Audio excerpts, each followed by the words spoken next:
Hi students and welcome to my YouTube channel. Today I am going to discuss in detail the second lesson of first flight textbook, that is Nelson Mandela Long Walk to Freedom.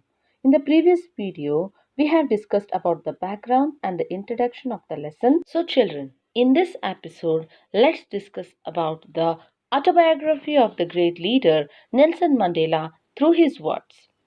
Let's get started. It was a day of achievement. 10th May 1994 was a great day for him. The day when he swore in as the first black president of state, South Africa. It was after a very long years of struggle that his ANC party came into the power. Until then, the seats had been always occupied by white presidents. That is why the author refers day as bright and clear here. It was a morning full of hopes and full of expectations. Day before this day, many well-known personalities visited him to congratulate for his victory. For the very first time in the country's history, so many international leaders came together for the ceremony. The ceremony took place in the lovely sandstone amphitheater, which means open circular building without roof made of sandstone, consisting of Union Building in the Pretoria or City of Africa. Here in this paragraph, he says that he was accompanied by his daughter Zenani on his very big day. First, two vice presidents took an oath, that is, Mr. de Klerk and Thabo Mbeki.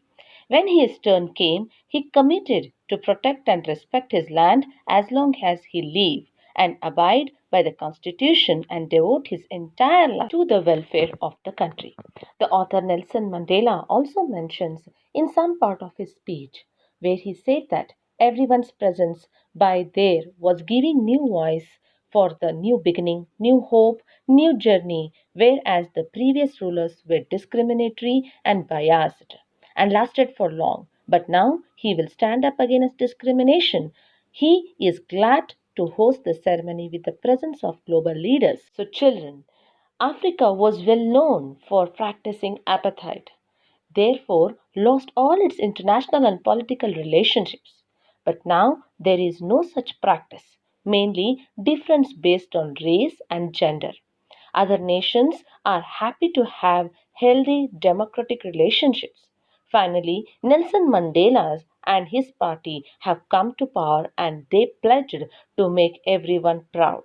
Then Nelson Mandela thanked everyone, especially international leaders, for joining them in celebrating their achievement. Here he declares his final achievement of political freedom after such a great struggle. His government also promised to free everyone from any kind of biasness like poverty, discrimination, and inequalities.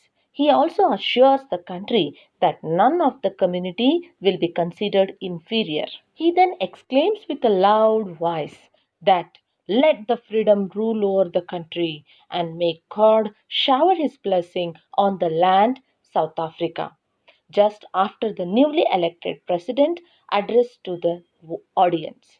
An impressive arrangement of fighter jets, helicopters, and soldier transporters raised everyone's head up in the sky.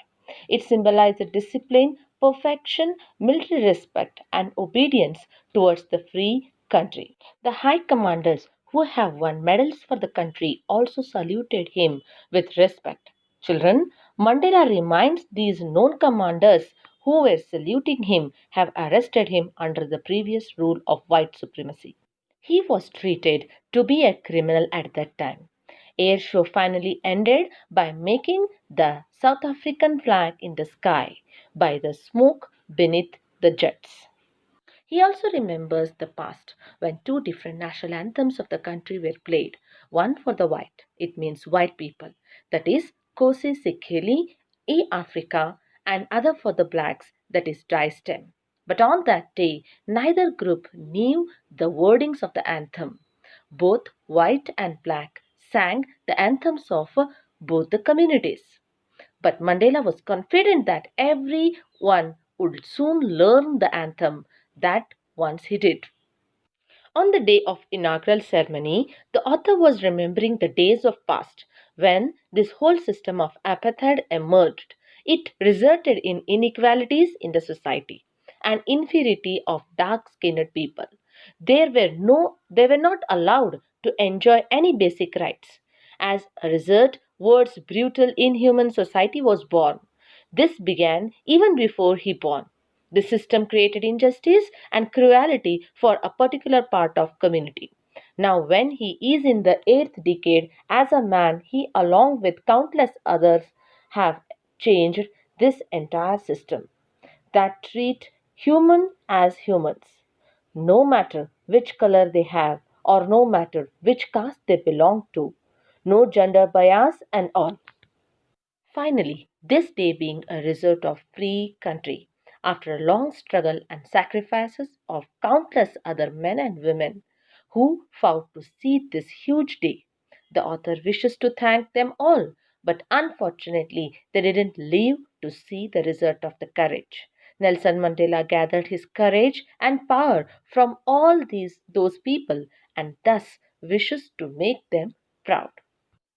In this paragraph, a policy called apartheid scared many people, and it would take generations to recover from the fear of it. And the author mentions that this hard time had negative impact, but it also explored many courageous men, such as Oliver Tambo, Walter Sisulu, the Chief Lethulius, and the Yusuf Dandos, Bram Fisher, the Robert Subuko, who stood up, raised their voice against the injustice. Then he says South Africa is rich in minerals and gems, but its greatest strength lies in its people. Nelson Mandela gained this strength to stand against discrimination. All the great men and women who have been risked their life for the freedom. They tolerated the torture but never stopped fighting. He learned that courage means not the absence of fear, but the ability to overcome fear. The man who overcomes the fear is called brave. He said, people are taught by the society to hate humans based on their color, skin, religion, or gender. No one is inborn with hatred. The author's idea is that if people can be taught hatred, they also can be taught love and brotherhood. In the most hard times in the prison, when he was in jail, when he was tortured, when he was treated brutally, Mandela would see a pinch of humanity and kindness in one of the guards. And that was enough for him to keep him going. He believes that goodness in human beings can be suppressed but never eliminated.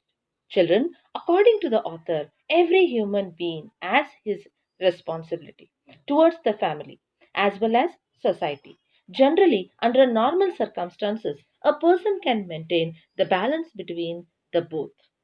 But in the country like South Africa, it was never so easy when a person of different color would come up from different society. He would be arrested and thus keeping them away from fulfilling both the responsibilities. In the beginning, Mandela did not put his own people over his family. But later he realized in order to be there for his family, he was compromising with his duties towards his family. Children, the author did not have the plan to stand against the apartheid system early in the life. He lived his childhood like a normal child. He only had to follow the rules set by his father or the customs of his tribes. As soon as he grew up and began to learn about the facts as how the people of dark skin are treated, he decided to stand against it. He had the urge for freedom from inside. Earlier, it was just for himself and his family. But later, it was not just for himself but for everyone. In Johannesburg, people have to struggle to have a peaceful marriage and have a family. And everyone had to follow the law. Finally, he joined African National Congress. Then he realized that it was not only his basic right were snatched, but all of those who looked like him. He had fire inside him to free his people from this injustice. It was this fire that changed Arthur completely. As a man from being scared to brave, a loyal to one breaking the law, a family man to a man without home, a lively man into a monk. It was a knowledge that he and his people have restricted freedom that made him into a selfless man. According to him, freedom cannot be divided. Snatching it away from some was equivalent of taking it away from everyone. That means taking it away from the author himself. In the very last paragraph, he mentions a need of freedom from inequalities and cruelties are as high as that of oppressed. Because the oppressor is bounded by the hatredness, he has the hate of all the people whom he had tortured. For he carries the curses of all their families for taking away someone's freedom and making them a prisoner. He becomes a prisoner of biasness. Thus, he is robbed by his humanity and need to be freed. Well, dear students, we got to know in this lesson that everybody, whether human or other creature, wants to live free. The value of freedom is better known to that human being who has not tasted it till he gets it. A person who is changed with the limits and not allowed to perform his duties freely values freedom more than anyone else. Similarly, life becomes a hell if we are deprived of freedom. There is no growth of civilization as it grows only when one has freedom. Similarly, humanism grows in the atmosphere of freedom. As if a man is free to his duties, he can produce better results. An oppressed person always commits mistake and unable to perform well. So freedom is important for the growth of the civilization. So thank you for watching and take a very good care of yourself and bye for now.